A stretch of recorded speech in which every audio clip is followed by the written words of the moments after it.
Coral reefs are a natural phenomenon arousing interest in researchers not only because they occupy an area in the world ocean 20 times greater than the territory of Europe, but also because reef building creates enormous organogenic masses.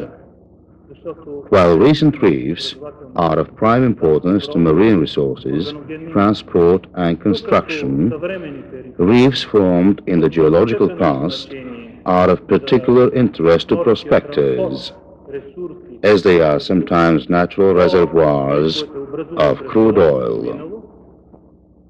Представляват голям интерес за проучвателите на подземни богатства, тъй като често те самите са резервоари за нефт.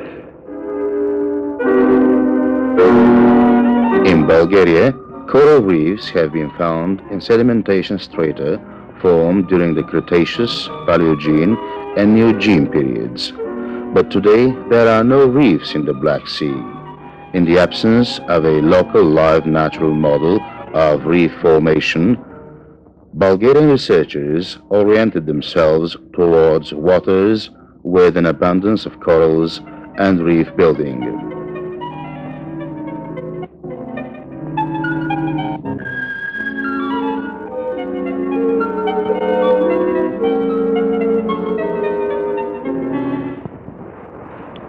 While reefs in the Pacific and Indian Oceans have been investigated by numerous scientific experts, fewer studies have been made in the Atlantic. These considerations that ancient corals of the Cretaceous and Neogene period have been established on the territory of Cuba suggested investigations of the Cuban Archipelago, together with a group of Cuban colleagues.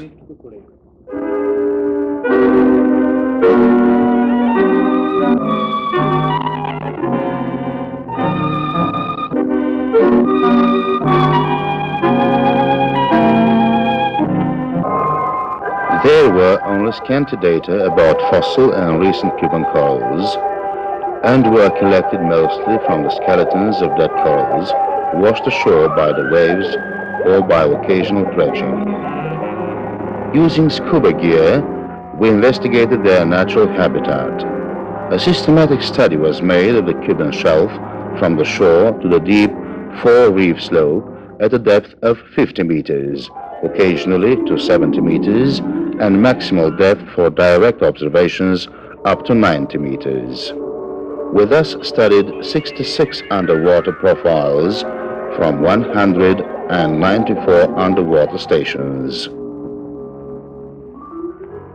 We collected more than 6,000 specimens, and the most typical ones were photographed in situ before their removal from the bottom. This material and our observations have revised the taxonomy of the Caribbean corals, while the ecological investigations broke new ground. The results of our expedition will be published in a color album with underwater photography of present-day Cuban species and in a monograph on the fossil and recent coral fauna in Cuba. Our camera shows the established types of reefs, their ecological zonation and provincialism.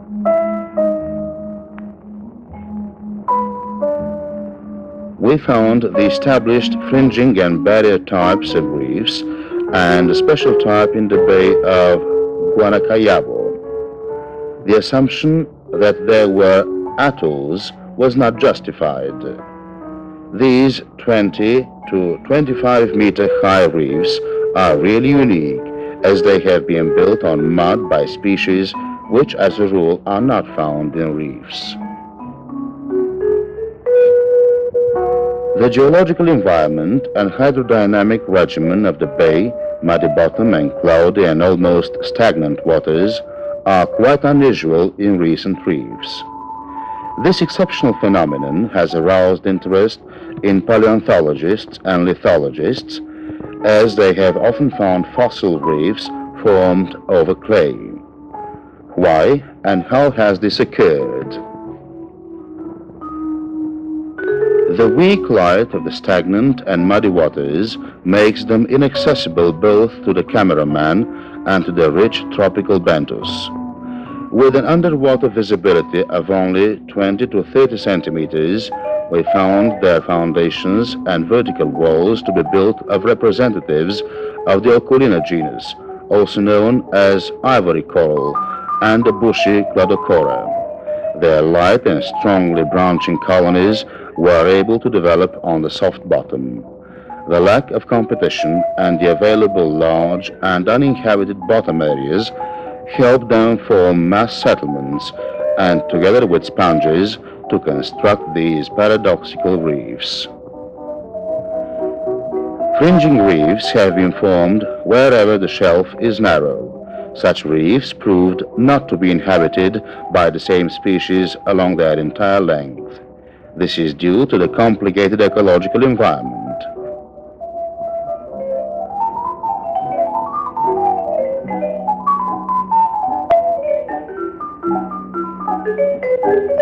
The strong breaking seas prevent the growth of corals on the steep shore.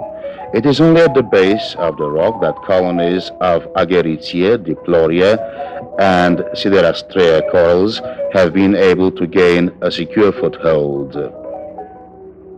Offshore, at a depth of 2 to 4 meters, appear representatives of the Acropora palmata species. At first, they are low, flat, and strongly fixed to the bottom. Then they gradually grow taller and branch out on more than one plane. Here, the destructive force of the waves is not felt, and we found underneath tender colonies of Ageritia.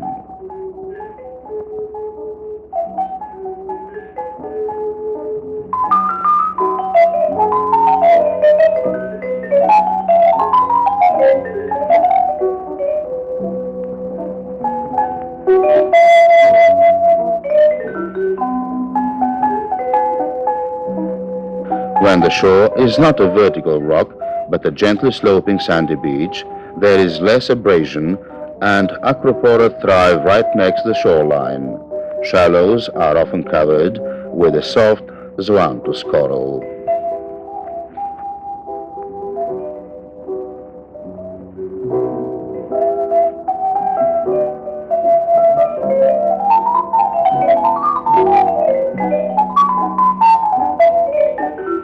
Rocky shores at a depth of 10 to 15 meters, Acropora cervicornis form attractive and dense stands. Among them, channels running perpendicularly to the shore facilitate circulation of the bottom waters. On this account, these channels are inhabited by other species with a stable spheric colony, such as Heliastrea, Colpophilia, Diploria, Mycetophilia.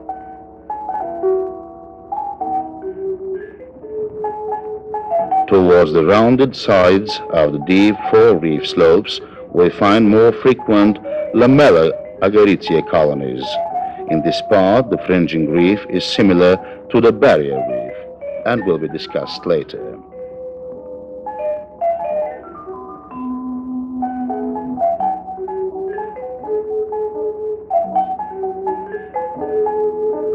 On the poorly lighted walls of overhangs and hollows, in caves or under rock blocks close to the shore, at insignificant depth one finds species alien to the bustling and well-lighted parts of the reef.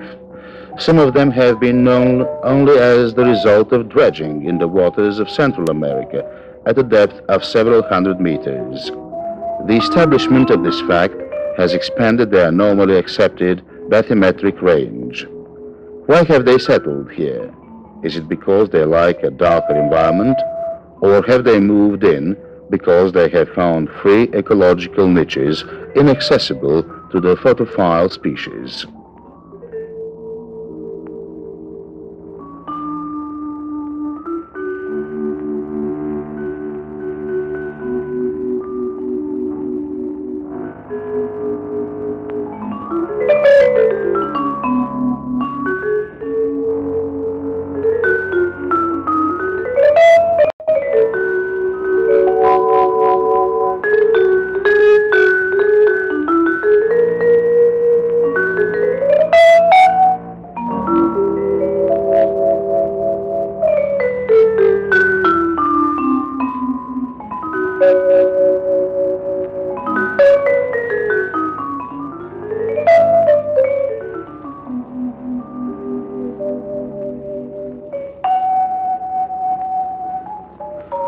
Very small solitary corals were found on the lower surface of certain coral colonies. The question was whether these were adults of independent species or young specimens of familiar species underdeveloped because of certain adverse conditions. Recently, interesting investigations were made in Jamaica regarding the ethology of coral associations. The order of aggressiveness was investigated, meaning the sequence in which certain corals oust others by destroying neighboring polyps. Certain authors call this aggressiveness also a species characteristic. It is true that there are real ethological relationships between different systematic units, but they should not be postulated as attributes of a specific taxonomic order. The rich Cuban material contains series of cohabitating corallums, showing a transition between species described as independent. Some specimens in their various parts bore marks of more than one species. Here is a typical representative of Mycetophilia lamarckiana, of the new Mycetophilia alice, and of the new Mycetophilia ferox. In this specimen, on one half the corallum bears the mark of Mycetophilia lamarckiana, and on the other part of alice. Here we see marks of lamarckiana and of ferox. Thus the new species prove to be forms, and their ethological relationships of infra-subspecies categories. Barrier reefs are formed on a comparatively broad shelf, when the deep fore-reef slope is considerably offshore. The barrier itself grows near the end of the shelf. We have such reefs before the archipelagos Los Colorados, Sabana Camagüey, Jardines de la Reina, and Los Canareos. In such types of reefs, we observe a much clearer ecological zonation of the coral associations due to the barrier itself, which creates a great difference in the ecological environment in the land water, top and seaward sides. In such case, the coral ecologic zones correspond to the separate elements of the morphology of the underwater relief: deep fore-reef slope, breaker, flat, rear, and lagoon. The deep fore-reef slope creates a very asymmetric ecological environment, as the escarpment on which the corals grow is very steep, in places vertical, and the rays of the sun glance off. This explains the flat colonies fixed sideways at one end to the rock, perpendicularly to the rays of light. The lack of active movement of the waters explains the brittle colonies and the less available food in depth, the necessity of more feeding ground, and the greater dispersion of individuals in the colonies. The optimal growth of colonies on thin plains takes place through intramural budding. These are typical traits of the Agaricia species, which cover the deep fore-reef slope. The zone has been named after the genus.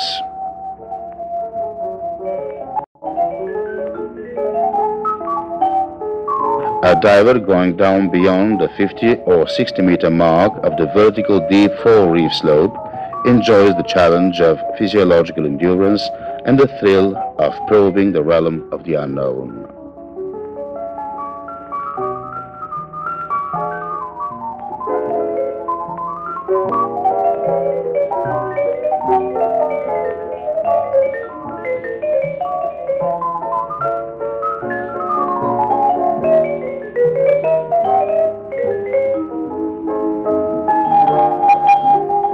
Agaricia of this color, found at a depth of 82 meters, shows the capacity of corals to beam light of this color, as the red color of the sun rays is completely absorbed at such depth. This Heliastrea cavernosa, commonly found in shallows, has been collected from a depth of 70 meters, bored by a Cleona sponge, under which a Caryophilia has found shelter.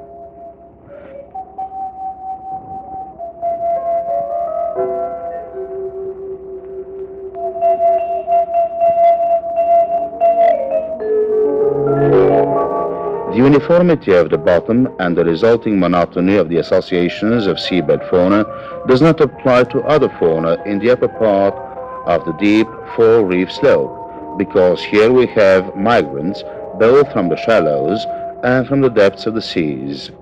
The deep fall reef slope is always an emotional site, and the decompression period gives divers a chance of assimilating their thrilling experience.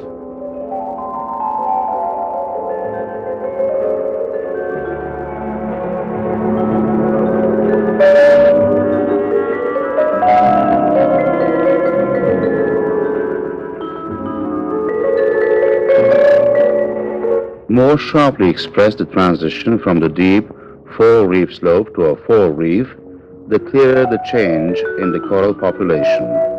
This is due to the huge impact of the mass of water on the fall reef slope, where the bottom slopes gently, is well lighted, with abundant food in the middle. On this account, the colonies are securely attached, strong, and usually spherical. Their diameter is often 50 centimeters and sometimes reaches 2 or 3 meters. Corals usually inhabit the bottom when it is rocky. On sandy bottoms, colonies cluster around the first settler who gains a foothold and thus form oases in the sandy desert known as cabezos. The active movement of food-rich waters favors the development of 8-point Gorgonacea corals, whose supple bodies meet the movement with their flat sides and give the fall reef landscape impressive plasticity. This is the optimal zone for filtrating fauna and abounds in sponges. They often englobe the coral colonies and destroy polyps. The waters of the Caribbean do not have acanthaster fish, which mass destroy corals in the Indian and Pacific Oceans. Here sponges play a similar aggressive role, but are less destructive.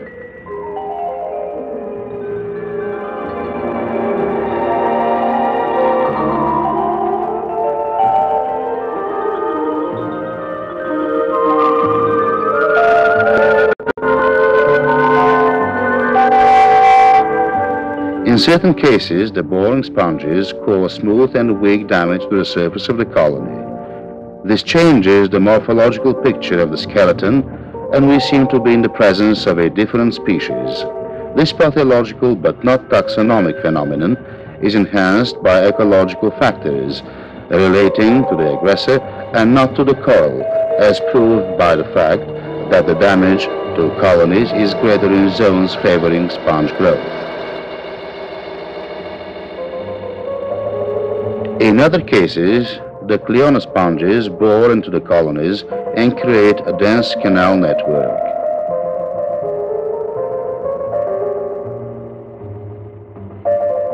When growing near sponges, Tubastraea colonies are considerably smaller in size than when growing unmolested. Coral-sponge relationships are not always antagonistic. They are of mutual benefit when certain species of sponges overgrow the lower surfaces of coral colonies and the edges of the colonies form undulating folds. In such case, sponges have a lot of room without rivals, while the corals find food in the strong current caused by the sponges and have their lower surfaces protected by the aggressive cleona. 2 coral zones were established within the reach of the foreslope. The lower is extremely rich in various species, Cyphastraea, Heliastraea, Ageritia, and Diploria. It is hard to tell which predominates. The front reef over the overhang is inhabited mostly by Millepora, a species of hydrozoa which has given the zone its name.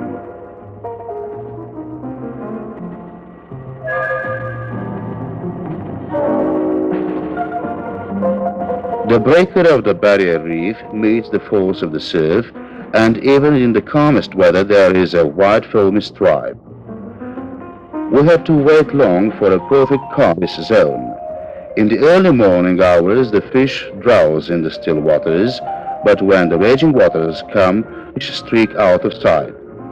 The hydrozoic colonies of Millepora complata, thin vertical platelets solidly bound together in multi-angular incrustations on the rocky bottom, are the fauna able by vibration to withstand the shock of the constant surf.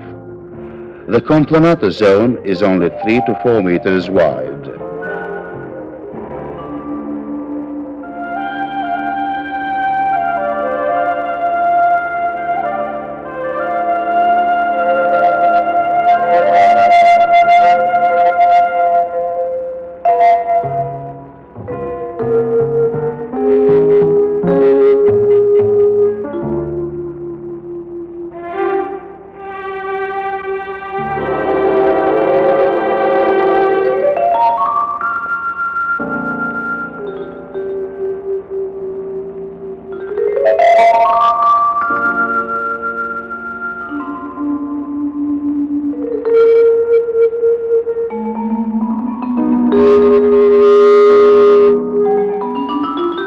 The flat of the barrier cannot always be easily studied. After the powerful frontal sweep, the falling mass strikes the crest of the reef. Here the depth is up to 40 or 50 centimeters, and the zone is from 30 or 40 to 100 meters wide. Enormous tree-like sound colonies of Acropora palmata, giving their name to the zone, sometimes form dense stands which can be crossed in a calm only by a very experienced diver. The foot of large palmata is often densely inhabited by the soft zoanthus corals. There are also isolated coppices with the finger-like Porites coral.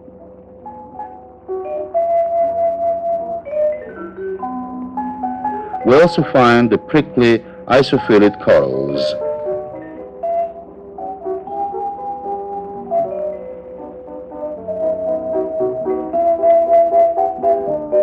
The reef barrier is in certain places intersected by natural canals.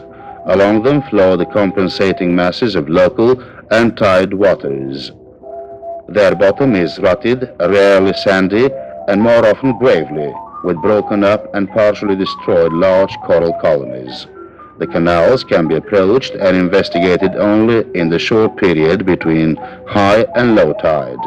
Here is the columnar Dendrogyra cylindrus coral, whose polyps fan out day and night if not disturbed by some foreign body.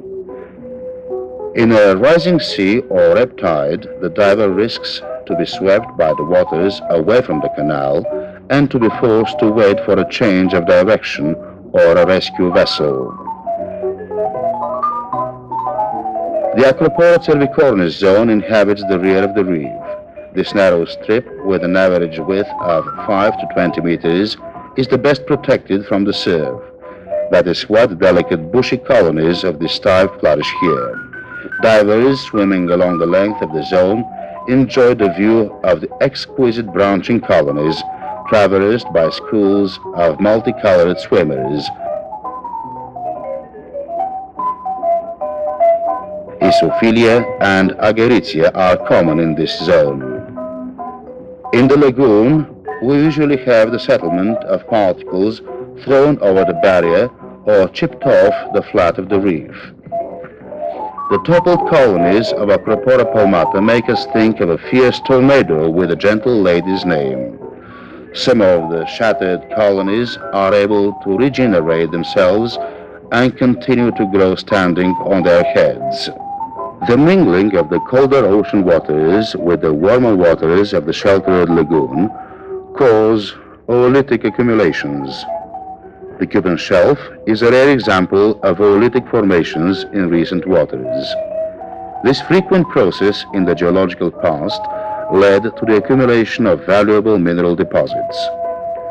That is why the seabed is often sandy, formed by a rock abrasion or oolitic.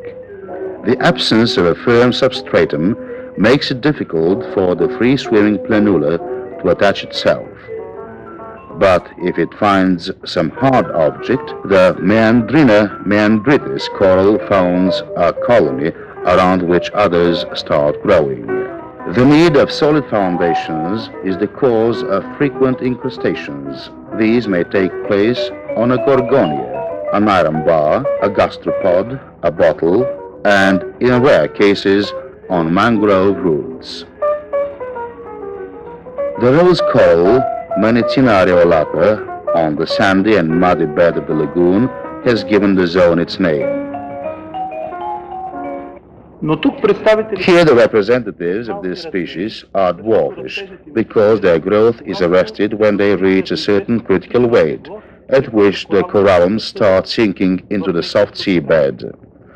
On a rocky bed, this same species grows to a much larger size. Consequently, the soft substratum determines the dwarfish character of certain Manicina areolata.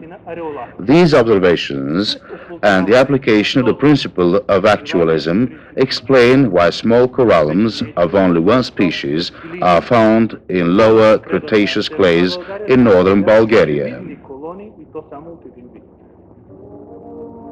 In the lagoon, we also found Heliastraea, Cyphastraea, Diploria, and other corals.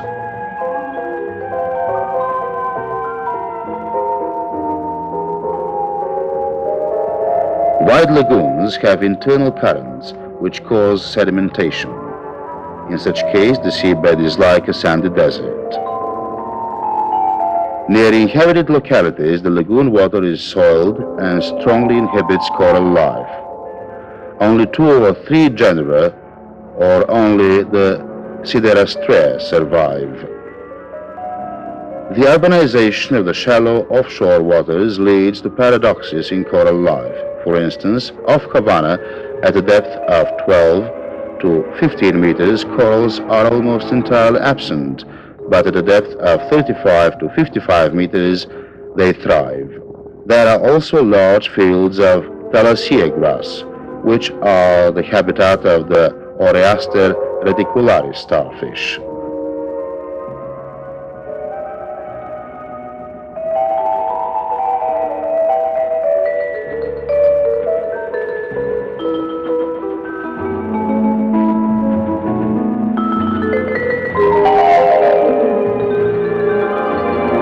Part of the coral sand carried into the lagoon may accumulate on the beach and form exotic beaches and beach rock. Slow positive longshore movements at certain moments of geological history eroded flourishing reefs, and parts of colonies formed the Ceburuco Formation's terraces. They are typical of the Cuban coast. Atmospheric agents have roughened the terraced surface into so-called canines.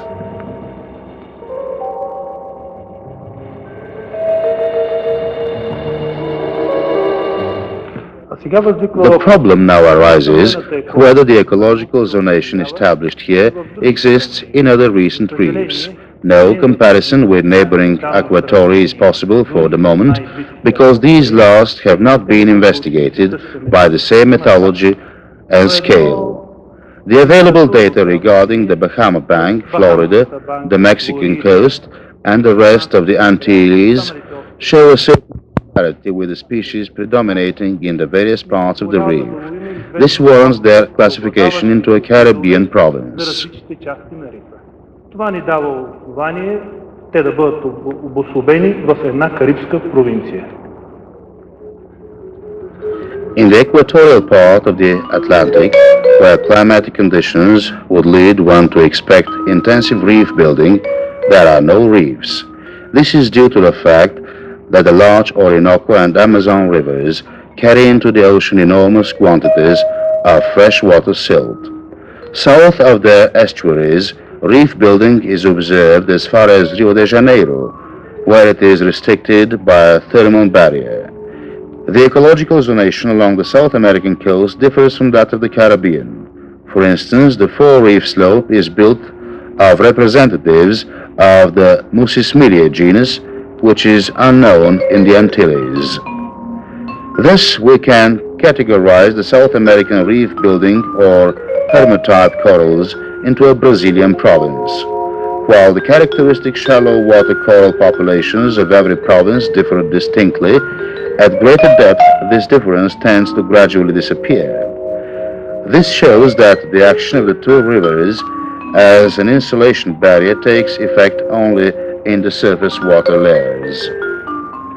The equatorial current reaching the eastern coast of South America prevents the migration of planula towards the south and thus protects this endemism. The presence of hermatype corals around the Bermudas at a latitude of 32 degrees north is explained by the warm influence of the Gulf Stream. There are many question marks regarding the population of reef-building corals in the Equatoria of West Africa. Here there are no reef formations, but only isolated colonies close to the islands. This is explained by adverse influence of the West African rivers and the presence of colder waters. The species composition is similar to that of the Caribbean, but is considerably poorer. That is why we should list a separate West African province. In these areas, sediment of the Neogene and Quaternary periods do not contain reefs, while in Cuba corals flourished back in the Cretaceous period. Observations of the present ocean current suggest a possible migration only from east to west, but recent investigations of larvae of benthos representatives have proved the possibility of an inverse migration from the American towards the African shore. Paleontological data have been found tracing migrations in this direction, proving the West African corals to be of Caribbean origin. And so in the Atlantic we have three separate provinces, the Caribbean, the Brazilian, and the West African, while the Bermudas occupy a special place.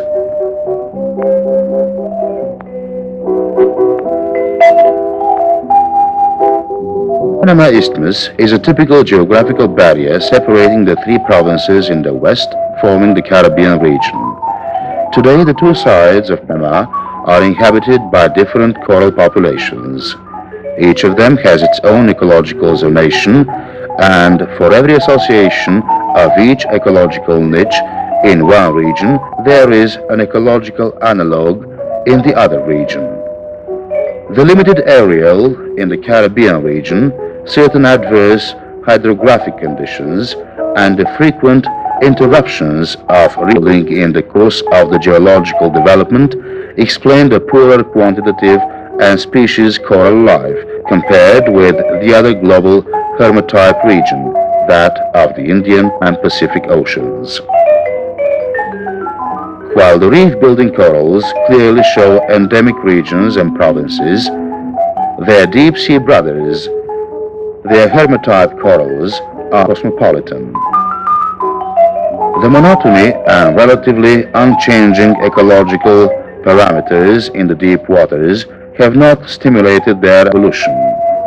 In the geological past, the ocean depths probably gave shelter to certain settlers, which have preserved their archaic traits to the present day.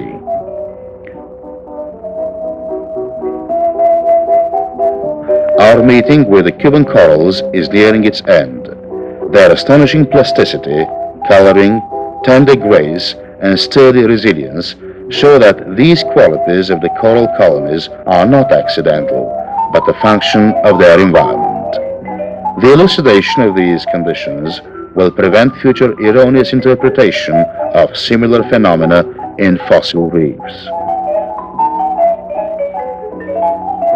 The frequent observation of profuse reef-building corals down to a depth of 65 meters considerably lowers the lower line where they thrive than the conventionally accepted depth of 35 to 40 meters. The upper line of ahermite species observed in the depths of the ocean should be raised as a result of their observation in the longshore shallows.